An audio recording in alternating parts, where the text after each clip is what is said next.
2018. Private Sex Advice to Women by R.B. Armitage, M.D. for young wives and those who expect to be married.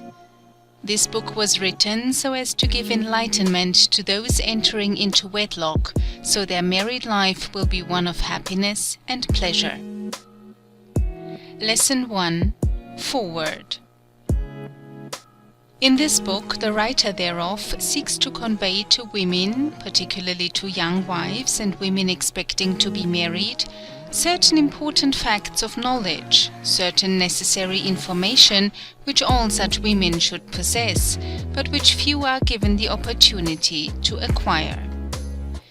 It would seem to require no argument to convince a rational individual that before a woman is capable of intelligent motherhood, she should be made acquainted with the physiological processes which are involved in the sexual functions leading to the state of motherhood, but we are confronted by the fact that few young women are given such instruction.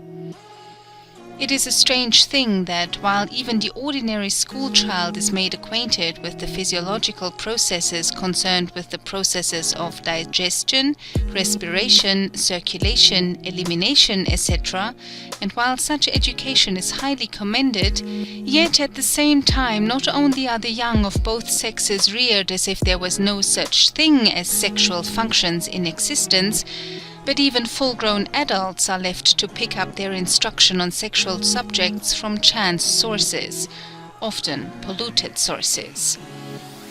Even those about to enter into the important offices of matrimony and parenthood are permitted to assume those duties and responsibilities without intelligent and scientific information or knowledge being given them. What would we think of expecting a woman to cook without previous experience and without even the most elementary instruction on the subject? What would we think of expecting any person to undertake any important task or duty without experience or instruction regarding the same? And yet we seem content to allow young women to enter into the important relationship of marriage and to undertake the important office of motherhood, often in absolute ignorance of the physiological processes involved and the physical laws governing the same. All this absurd practice and custom results simply from the antiquated notion that it is not nice to speak or think of the subject of the sex functions. The subject has been considered taboo by our particular section of the human race since the Middle Ages, because the ascetic ideals of that dark period of human history brought forward a totally false and unnatural conception of sex as fundamentally impure. If the results were not so deplorable and often tragic, this condition of affairs would be a fit subject for laughter and scornful ridicule. But, alas, on the part of the thoughtful observer of this state of things, there is rather great wonder and amazement accompanied by the feeling of deep sorrow. It cannot be honestly denied that in our present age and period of modern civilization, and particularly among the Anglo-Saxon branch of the race, the question of the sex functions is associated with impurity, at least so far as the popular mind is concerned. In previous civilizations, the subject was accorded its proper place, and was discussed sanely and thoughtfully, without any sense of shame or impurity. The Middle Age ideals of celibacy and asceticism brought about a public conception of the human body as a thing impure, something to be modified, tortured, subdued, and reviled, and a corresponding conception of sex as a vile, impure thing, above which the pure in heart rose entirely and completely, and which those of a lesser spiritual ideal were permitted to indulge with a due sense of their degradation and weakness.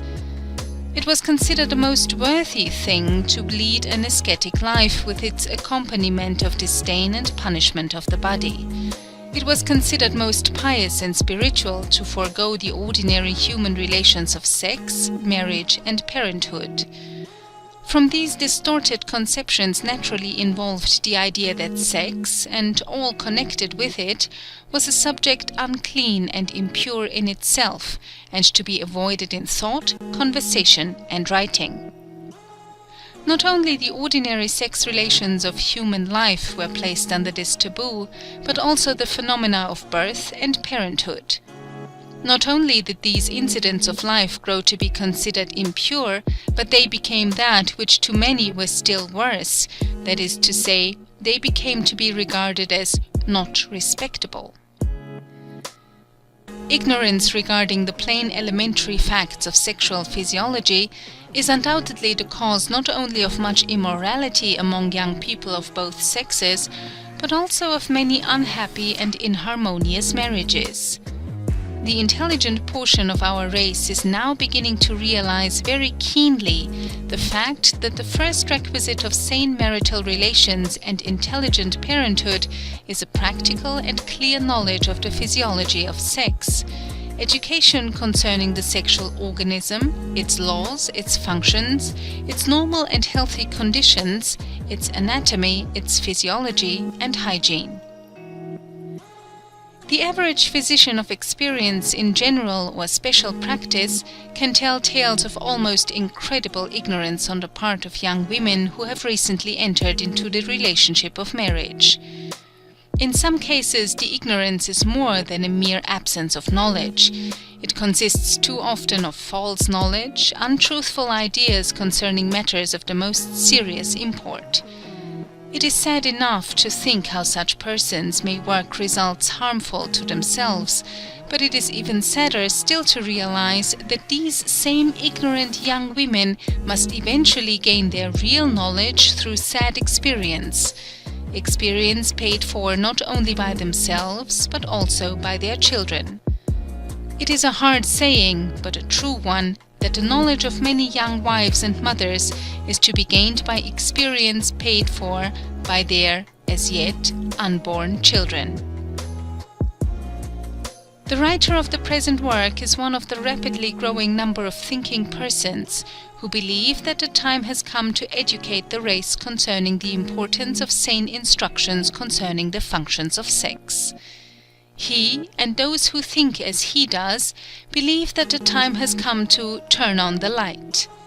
They believe that the importance of the subject will be realized by all intelligent persons, once that their attention is directed to the subject, and once they have considered it apart from the old prejudices and distorted customs. When public opinion on this subject is reformed, then will the taboo fall away from the body of truth. Then will the subject take its place among the respectable topics which may be considered, discussed, and taught without loss of caste or prestige.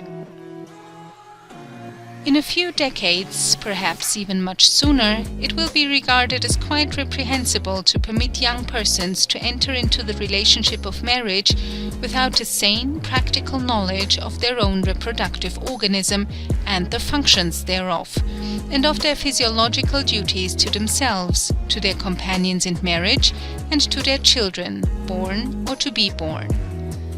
We may even see the practical application of the somewhat startling prophecy of Newell Dwight Hillis, D.D., who said, quote, "The state that makes a man study 2 years before a license as druggist is given, that makes a young lawyer or doctor study 3 years before being permitted to practice, ought to ask the young man or young woman to pass an equally rigid examination before license is given to found an American home and set up an American family."